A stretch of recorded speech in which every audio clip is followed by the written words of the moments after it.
I keep seeing all these great fall soup recipes that I want to try, and they all call for one of these hand blenders. So I finally bit the bullet and decided to order one of these.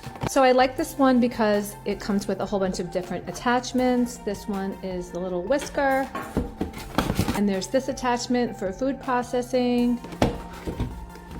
But this hand blender is truly the star of the show. Okay, going to give this thing a whirl.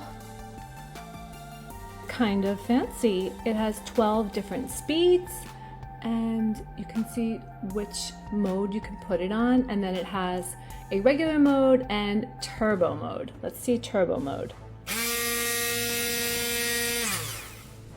Wow. I cannot wait to start making my fall soups. I will link this in case you want to check it out and grab one for yourself.